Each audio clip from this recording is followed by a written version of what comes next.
यशस्वी खबर देख रहे हैं आप। मैं हूं आपके साथ यशस्वी पाठक। आप सभी का स्वागत है। बातचीत आज करेंगे बिहार के बारे में। जी हां, बिहार विधानसभा का चुनावी बिगुल बज चुका है। इलेक्शन कमीशन ने तारीखों का ऐलान कर दिया है। आप तमाम लोग हमारे साथ जुड़ रहे हैं, आज इसी मुद्दे पर चर्चा करेंगे।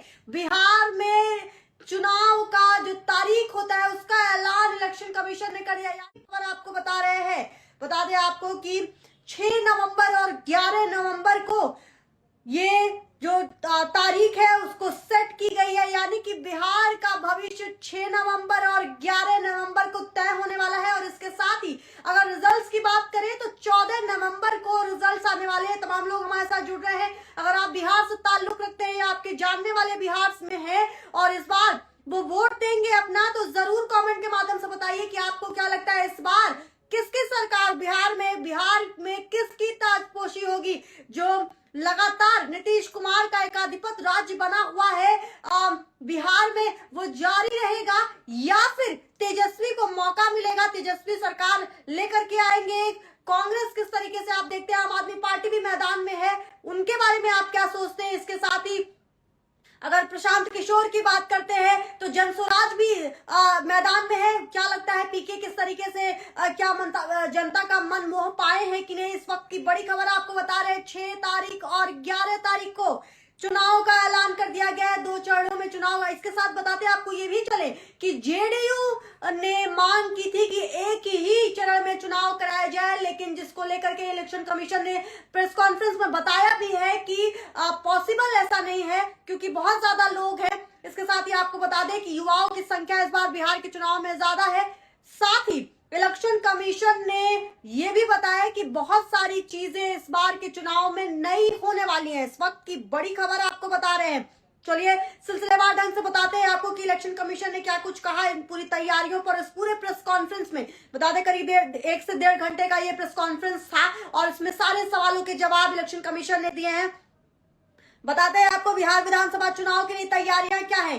कुल पोलिंग स्टेशन की संख्या 90,712 बताई गई है। एक पोलिंग स्टेशन पर वोटर्स का एवरेज 818 होगा। बताते आपको ये भी चले कि इस बार आप पोलिंग बूथ तक मोबाइल फोन भी ले जा सकते हैं। इस वक्त की बड़ी खबर है ये। बिहार के जो चुनाव का बिगुल अब बज चुका है, यानी कि कंधे अपने ऊंचे कर लीजिए, इसलिए क्योंकि बिहार की 243 सीटों पर 2 दिन चुनाव होने वाले हैं और 14 तारीख को इसका रिजल्ट भी आ जाएगा। एक पोलिंग स्टेशन पर वोटर्स का एवरेज 818 होगा। शहरों में पोलिंग स्टेशन की संख्या 13,911, गांव में पोलिंग स्टेशन की संख्या 76,801, युवाओं द्वारा प्रबंधित पोलिंग स्टेशन की संख्या 38, महिलाओं और प्रबंधित पोलिंग स्टेशन की संख्या 1044, मॉडल बूथों की संख्या 1350 रखी गई है। इस वक्त की बड़ी खबर।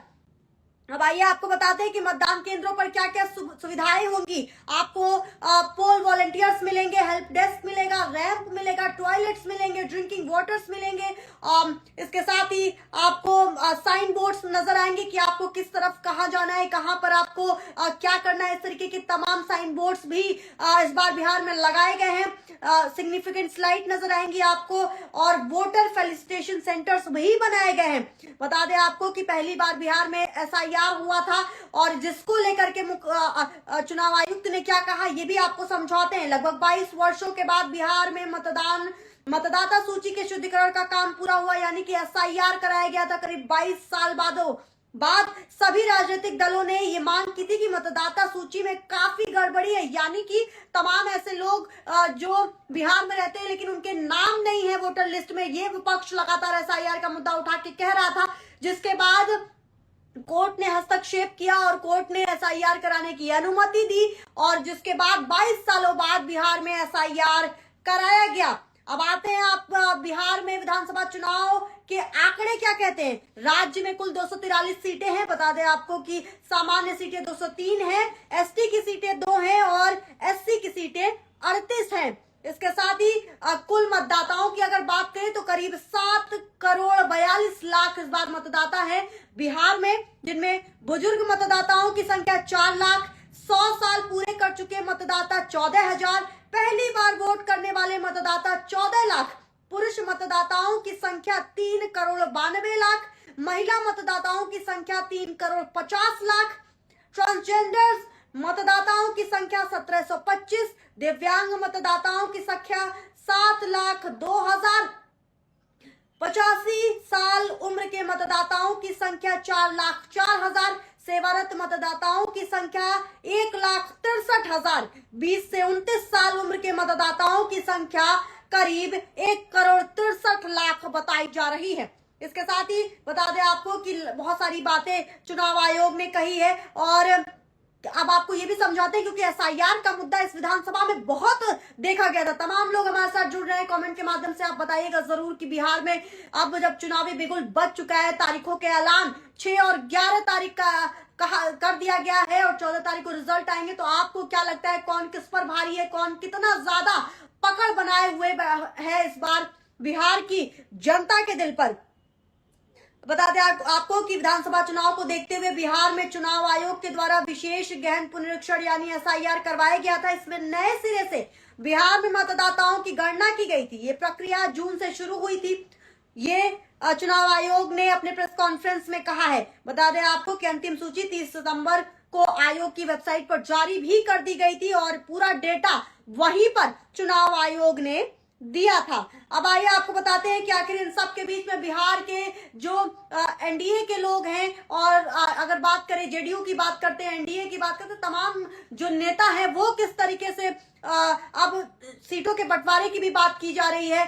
बता दें आपको कि कल एक महागठबंधन की मीटिंग भी होगी जिसमें राहुल गांधी के कांग्रेस और तेजस्वी यादव की पार्टी के तमाम लोग मौजूद होंगे और सीट बंटवारे की बात की जाएगी, साथ ही एनडीए की भी बात की जाएगी। लेकिन इस वक्त बिहार में बहुत सारे मुद्दे नजर आ रहे हैं। वो मुद्दा भी है कि 1 रुपए के मात्र 1 रुपए में अडानी को जमीन दे दी जा रही थी, तो अडानी का भी मुद्दा इस बार बिहार में क्या बहुत ज्यादा उछलने वाला है, क्योंकि विपक्ष ने बहुत उछाला है। स्वास्थ्य, सम्मान, महिला सम्मान की बात करते हैं, शिक्षा की बात करते हैं, तमाम ऐसे मुद्दे हैं और यही कारण भी है कि बिहार पीछे रह गया है। और सबसे ज्यादा पोटेंशियल की अगर राज्य की बात करते हैं देश में, ये कहने में कोई गुरेज नहीं है कि सबसे ज्यादा अगर कोई पोटेंशियल किसी राज्य में है तो वो है बिहार। उसके बाद भी अति पिछड़ा में क्यों आता है, सवाल सरकारों से पूछने चाहिए, चाहे लालू यादव की सरकार हो जो चारा घोटाले में फंसते नजर आते हैं, जेल जाते नजर आते हैं, या फिर बात करें नीतीश सरकार की जिनकी सरकार में चूहे पुल तोड़ देते हैं, पुल कुतर के चले जाते हैं, महीने भर में पुल गिर जाता है। इस तरीके के जब केसेस सामने आते हैं तो उन सरकारों से सवाल पूछना चाहिए। तमाम मुद्दे हैं, रोजगार के मुद्दे हैं, भुखमरी के मुद्दे हैं। बिहार में जिस तरीके से पोटेंशियल है, सबसे ज्यादा आईआईटीएंस, सबसे ज्यादा आईएएस, यूपीएससी के जितने बच्चे हैं वो आपको नजर आएंगे बिहार में। लेकिन उसके बाद भी क्यों बिहार की इस तरीके की स्थिति है, ये सवाल उन सरकारों से पूछा जाना चाहिए। पूछा केंद्र सरकार से भी जाना चाहिए कि किन तरीकों से वो बिहार को उत्तम बिहार बनाने की कोशिश कर रहे हैं। अब बात करते हैं मैनिफेस्टो की। जी हाँ, क्योंकि बिगुल बज चुका है बिहार में, चुनाव की तारीख तय हो गई है। 6 तारीख, 11 तारीख, 14 तारीख को परिणाम भी आ जाएगा कि जनता के दिल में कौन बस रहा है, नीतीश सरकार या तेजस्वी यादव, या फिर तेजस्वी और राहुल की जोड़ी काफी ज्यादा धूम मचा रही है कि नहीं लोगों के बीच में। सबके जवाब 14 तारीख को मिल जाएंगे। लेकिन उससे पहले बात करते हैं मैनिफेस्टो के बारे में। एक तरफ तेजस्वी यादव आते हैं, वो कहते हैं माई बहन योजना के तहत लोगों को सम्मान देंगे, महिलाओं को सम्मान देंगे जो नीतीश सरकार ने नहीं दिया। दूसरी तरफ नीतीश सरकार आते हैं, वो कहते हैं कि महिलाओं को, बेटियों को हर चीज में आरक्षण दिया जाएगा।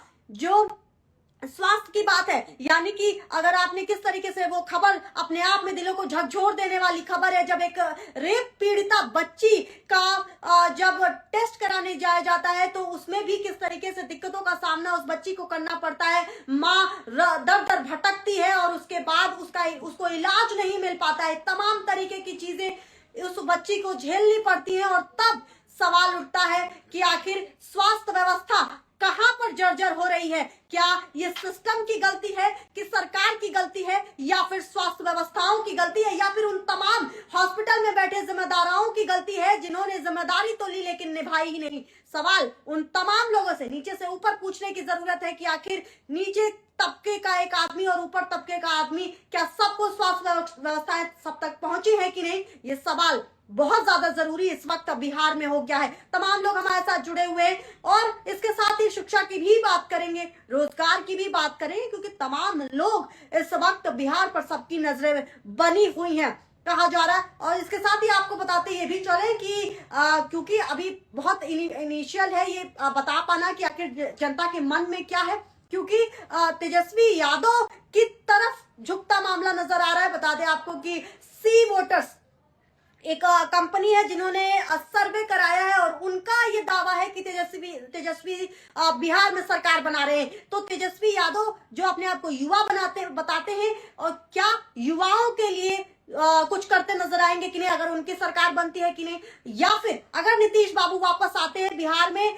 क्योंकि अपने आप को सुशासन बाबू का तमगा दे रखा है उन्होंने, तो सरकार तो सवाल ये भी पूछा जाएगा कि वो अपराधी जो सड़कों पर खड़े होकर के धनाधन गोलियां बरसा करके अपने घरों में वापस चले जाते हैं और किसी की मौत हो जाती है, जब ये तस्वीरें देश देखता है तो सुशासन बाबू के इस तमगे पर सवाल उठता है कि आखिर सुशासन कहां है और इन सब के बीच में नीतीश सरकार किस तरीके से कानून व्यवस्था को चला रहे हैं।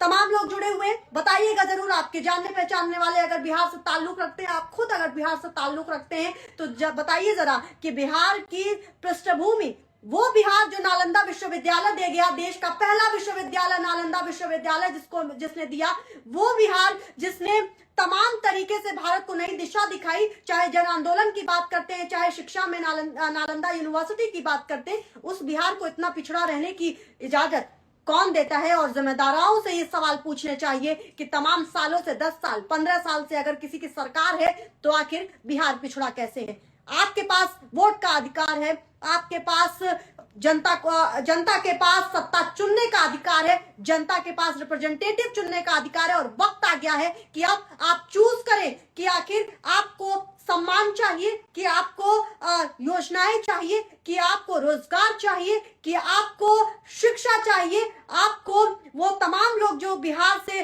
बाहर की तरफ थे, छठ पूजा आ रही है, तमाम लोग आएंगे, रेल व्यवस्था किस तरीके से चलेगी, बहुत सारे सवाल है। और बिहार की जनता नेतृत्व तय करेगी कि आखिर बिहार का नेतृत्व किसके पास होगा। 243 वो सीटें हैं जिसमें लगातार कोशिश की जा रही है लड़ाई की, चाहे तेजस्वी यादव हो, जनता को जोड़ने की कोशिश कर रहे हैं, चाहे नीतीश कुमार हो, हवाला दे रहे हैं कि पिछले 10 सालों में 15 सालों में उन्होंने क्या क्या किया है। हालांकि वो बात अलग है कि तस्वीरें वो आ रही हैं कि चुनाव से पहले फीता काटते नजर आ रहे हैं। इस सवाल के साथ आपको छोड़े जा रही हूँ, कमेंट के माध्यम से जरूर बताइएगा और देखते रहिएगा आज की खबर।